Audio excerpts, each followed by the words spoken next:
Halo teman pejuang sukses, hari ini kita akan membahas tentang kengerian industri black hacker sebagai bisnis kejahatan yang kebal hukum dan juga modus-modus ransomware seperti yang baru-baru ini menyerang Bank Syariah Indonesia atau BSI yang merupakan adalah bank BUMN, bahkan menjadi satu-satunya bank yang ada di Aceh. Pada tahun 2022 kita dikagetkan dengan adanya penangkapan oleh FBI salah satu forum jual beli data hacking terbesar, yaitu Red Forum, di mana bosnya atau admin utama dari Red Forum tersebut nyata adalah pemuda yang berusia 21 tahun pada saat dia ditangkap pada Januari 2022 bernama Santos Coelho. Dia membuka Red Forum pada tahun 2015.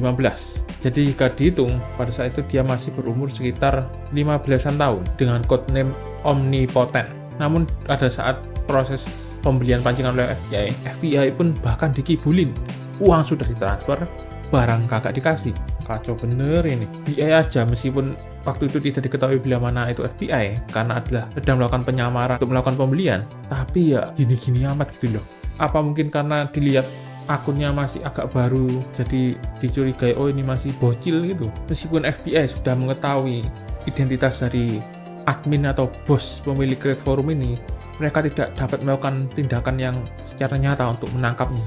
Karena takutnya bila sebelum usia 20 tahun, si Santos ini akan lolos dari pidana atau pengadilan. Jadi ingat seperti kasus itu ya, kejahatan yang dilakukan oleh anak-anak di Indonesia yang mendapatkan keringatan sangat wow dari segi hukum gitu ya. Bahkan bisa saja bebas hanya direhab gitu. Namun pada tahun 2022 FBI berhasil menangkap Santos saat dia mengunjungi ibunya yang sakit. Dia ditangkap. Hasilnya dia adalah warga kenegaraan UK atau Inggris. Dari sana FBI menggunakan Red Forum ini untuk sebagai honeypot untuk menangkap hacker-hacker yang mencoba login di sana. Dan Red Forum resmi ditutup setelah ketahui oleh para black hacker bila mana Red Forum ini sudah dikuasai oleh FBI. Tadi PS-nya mengarah seperti yang pernah digunakan oleh FBI setelah memblokir sebuah situs. Dari pemblokiran Red Forum ini juga tertangkap salah satu black hacker selebritas yang cukup terkenal bernama Pom Pom Purin yang sempat menghebohkan publik karena pernah menghack atau menggunakan email FBI, meskipun itu adalah email lama FBI, untuk mengerjai lawannya. Dan Anda bisa menebak berapa usia Pom Pom Purin? Ya, benar, masih 20 tahunan juga. Pok jeda 3 kali.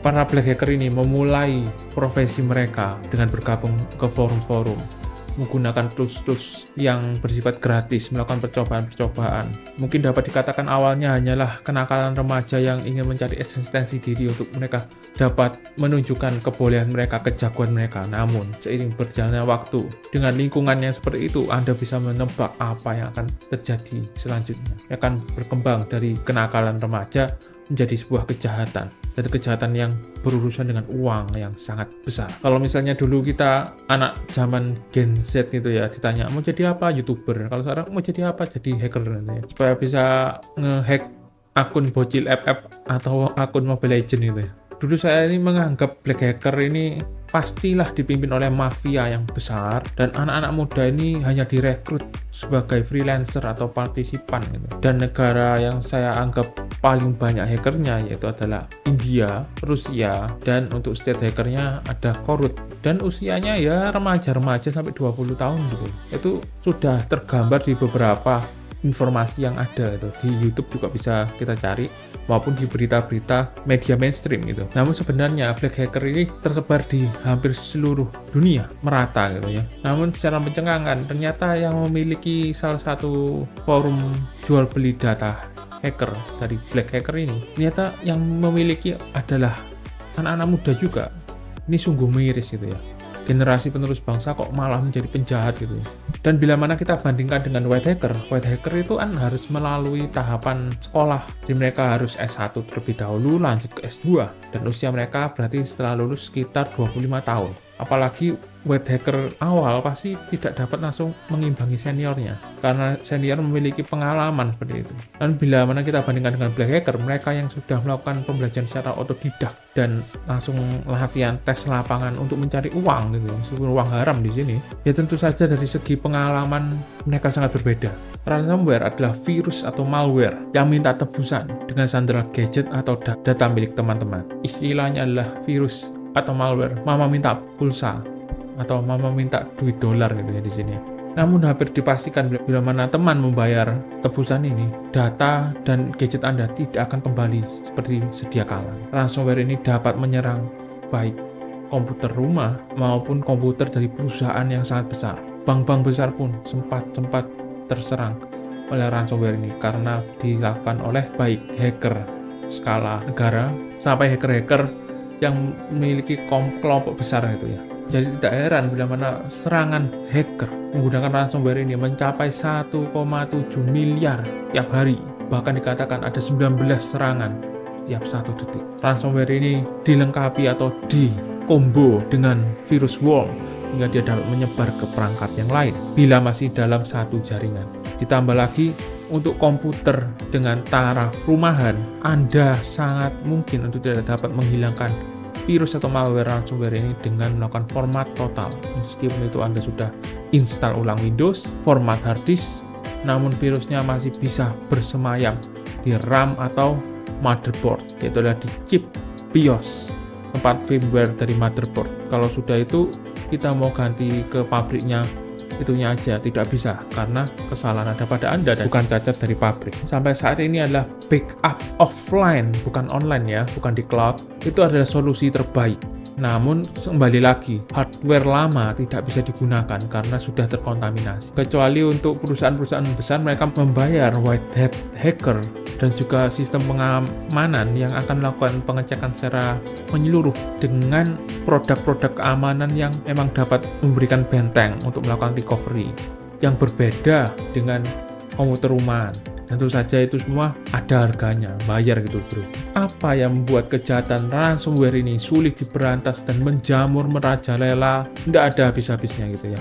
Yang pertama adalah pelaku ini susah ditangkap karena mereka berlindung di negara asal. Jadi meskipun sudah diketahui siapa, buktinya sudah lengkap, namun penindakannya tidak bisa dilakukan bila mana mereka bersembunyi atau tetap di negara asal mereka. Yang kedua, negara asal mereka kurang kooperatif. Selama korban bukan dari negara mereka, it's no problem. Kalau Anda mencuri uang dari negara lain, silakan, monggo-monggo saja. Yang ketiga adalah pelakunya adalah anak-anak remaja di bawah 20 tahun, sehingga akan sangat sulit untuk dijatuhi hukuman. Keempat, mudahnya bocornya crack-crackan dari tools white hacker sampai free tool yang ada di GitHub yang dapat disalahgunakan oleh para black hacker. Yang tentu saja proses awalnya harus dari proses phishing gitu ya, menggunakan email palsu, link-link palsu ya teman-teman. Mungkin sudah ada update-update tentang informasi teknik-teknik scam yang lagi ngetrend saat ini gitu. Yang kelima adalah white hacker dan keamanan dari industri gadget tidak bisa mengimbangi perkembangan dari kreativitas dari black hacker untuk melakukan serangan, karena serangannya itu masif dan kualitasnya itu update tiap waktu. Serangan A tidak berguna, lanjut ke serangan B gitu ya. Meskipun perubahannya itu hanya sedikit-sedikit, tapi mereka memberikan beberapa alternatif serangan. Dari satu serangan bisa dikembangkan menjadi 10 serangan gitu ya. Dan tentu saja yang melakukan patch defense itu akan lebih susah karena tiap serangan meskipun banyak perbedaan sedikit, mereka harus melakukan update yang proses evaluasi serangan, terus harus melakukan counter update-nya. Anggapannya kalau penyakit ya, kita harus tahu virusnya apa, kita buat obat dulu, terus kita kasihkan obatnya ke orangnya. Nah pada saat kita evaluasi, nah ini serangannya sudah bertambah. Pada saat kita buat obat, serangannya sudah beda lagi, sudah semakin aneh, sudah semakin kreatif dalam hal yang salah gitu ya. Terus pada saat kita sudah mengimplementasikan, sudah melakukan update gitu ya, serangannya itu sudah lebih banyak, jauh lebih banyak. Yang diupdate satu, yang keluar serangannya sudah 100 baru lah. Jadi seperti kucing-kucingan yang sangat mengerikan gitu ya, karena pengembangan black hacker ini jauh lebih besar, jauh lebih banyak gitu. Yang keenam adalah penindakan dari segi hukum dan polisi di tiap negara itu berbeda-beda, sehingga masih kurangnya penindakan dari masalah kejahatan cyber ini. Hukumnya secara lintas negara masih dianggap remeh atau bahkan kompromi-kompromi masih ada di sana, karena selama dianggap menguntungkan, negara asal tidak mau menghentikannya gitu ya. Lalu mungkin teman bertanya, kan ada antivirus virus pasti aman. Tidak teman, sangat jarang teman tuh akan mendownload langsung virus. Yang ada Anda akan mendownload pasukan kamuflase yang bisa terdiri dari file-file mencurigakan yang sebenarnya adalah file exe, ataupun juga file crack-crackan yang ternyata sebenarnya adalah trojan gitu ya. Fungsinya mereka pertama akan menonaktifkan pertahanan antivirus teman-teman, firewall teman-teman. Hal ini dilakukan dengan menyerang crypt dari CMD atau PowerShell yang memang bila mana pertahanan laptop teman-teman cukup bagus, maka Anda masih akan mendapatkan peringatan. Ngeting, apakah Anda benar-benar mau menjalankan PowerShell ini? Namun sayangnya bila mana kita tidak sadar bila mana itu ternyata ada virus yang sangat berbahaya, kita mungkin saja oke gitu ya. Hal ini sudah sangat banyak terjadi di kasus dan tanda petik hacking atau virus-virus aplikasi HP yang minta apakah boleh melihat galeri, apakah boleh melihat SMS, kita oke aja karena kita tahu dampaknya itu sangat besar. Seolah-olah apa sih yang bisa mereka dapatkan dari melihat SMS saya gitu ya. Oh, sangat besar.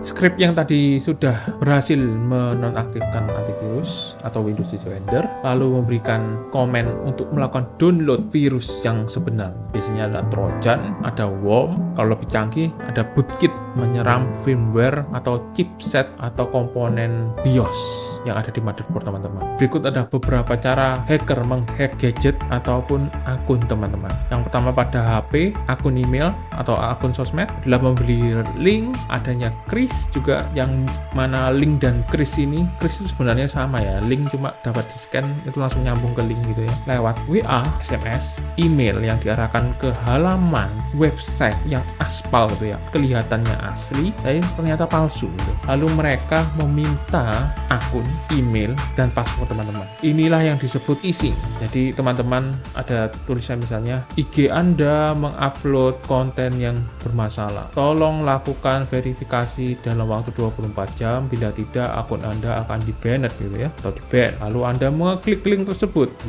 minta akun, email, password. Setelah Anda masukkan, ada dua kemungkinan. Yang pertama, dia akan melakukan redirecting masuk ke IG asli, jadi lebih canggih, transisinya smooth, terlihat seperti Anda tidak melakukan kesalahan. Atau cara jadulnya, Anda akan dikatakan password Anda salah, silakan login, mencoba login dari aplikasi. Anda pencet aplikasinya, ya masih login lah, Anda nggak pernah logout gitu ya. Dan biasanya pada saat Anda tidur malam hari, mereka akan bekerja mencari sesuap nasi dan semangkok berlian gitu ya. Ya akun Anda, passwordnya akan dirubah gitu ya. Nomor telepon to authentication-nya diganti dan akun Anda berhasil diambil alih gitu. Hati-hati untuk akun-akun bocil FF.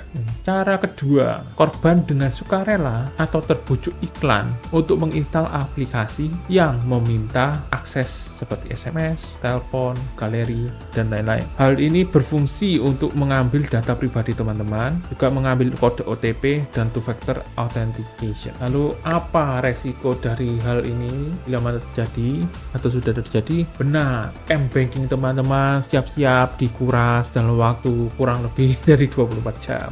Maling bro, nggak ada yang namanya kok nggak punya hati nurani, nggak kasihan apa nggak takut karma. Sudah menter, karena yang melakukan ini pasti lebih dari sekali gitu ya. Dan fakta-fakta lainnya ternyata scammer ini ada yang scammer murni, ada yang hacker murni, ada juga yang mereka dikerjakan cara baik sukarela maupun dipaksa gitu ya. Yang kedua, bagaimana ransomware komputer teman? Yang pertama adalah mendownload program atau file berisi malware ini. Namun seperti yang tadi saya jelaskan, yaitu adalah malware penyusup, atau kalau tentara itu seperti kamuflase pakai daun-daunan gitu ya. Jadi ukurannya kecil, terlihat tidak mencurigakan, sudah diotak-atik sehingga tidak ketahuan antivirus. Fungsinya adalah untuk memberikan script untuk mematikan antivirus Windows Defender, lalu menggunakan CMD dan PowerShell untuk mendownload virus asli, yaitu trojan dan worm plus bootkit kalau apes gitu. Jadi hati-hati bila mana ada yang mengatakan untuk mendownload crack-crackan, nonaktifkan antivirus. Kalau dulu saya pernah melakukannya dan saya kena ini ransomware ini ya, tapi dulunya lagi saya pernah melakukannya dan tidak apa-apa. pengalaman kita yang dulu mungkin tidak apa-apa itu akan terjadi apa-apa sampai kita kena kasus. Jadi intinya belum kapok kalau nggak jatuh intinya. Kalau tadi kan mendownload aplikasi, nah ini yang kedua ini adalah adanya makro di dokumen Microsoft, bisa di Word, Excel, PPT, PDF, dan lain-lain. Isinya apa? Ya sama untuk menjalankan skrip di CMD, PowerShell, mematikan antivirus atau Windows Defender. Yang ketiga adalah filenya sama seperti tadi, ada mungkin gambar, Microsoft, Word, Excel, PT, PDF, tapi file tersebut adalah kamuflase yang ternyata adalah file .exe. File .exe ini apa? Semua yang tadi saya katakan tadi, yaitu adalah untuk mematikan antivirus, Windows Defender, dan melakukan skrip di CMD dan PowerShell, itu sebenarnya dilakukan dengan mengeksekut file .exe. Jadi file .exe ini adalah skrip yang akan menjalankan untuk melakukan tugas-tugas utama virus pasukan penyelinap awal gitu ya. Yaitu apa? Pertama adalah mematikan antivirus. Kedua adalah mengeksekut untuk mendownload virus aslinya. Setelah terdownload ya bye-bye gitu ya. Komputer Anda akan terkunci, file-filenya hancur lebur, terus ada virus-virus shortcut lainnya. Modusnya itu aslinya banyak, silakan teman-teman cari di YouTube gitu ya. Sekian video ini, terima kasih teman sudah menyimak. Kiranya menambah pengetahuan supaya teman-teman tidak gampang untuk melakukan hal-hal yang sebenarnya nggak penting-penting amat, tapi karena pengen tahu, dapat info viral dari media sosial, coba-coba ikut-ikut gitu ya, download game aneh-aneh, crack-crackan, filter-filter baru supaya kelihatan cantik, aslinya ya terima apa adanya lah gitu ya. Aplikasi-aplikasi nggak jelas gitu, udahlah tobat gitu ya. Gunakan HP untuk yang penting-penting aja seperti sosmed, kerja, game yang developernya jelas, jangan cari crack-crackan, sosmed yang bener, yang aman-aman aja, YouTube yang bener, jangan cari software-software untuk misalnya meningkatkan subscriber dengan cepat, download aplikasi ini gitu ya. Kalau ternyata aplikasinya isinya virus seperti ini, wah uang teman-teman taruhannya itu. Subscribe channel ini untuk mendapatkan info menarik tentang pengembangan diri, yaitu pengembangan diri beneran, no gimmick-gimmick, no tipu-tipu, no micin-micin kehidupan. Sampai jumpa di video selanjutnya. Better choice for better life. Bye.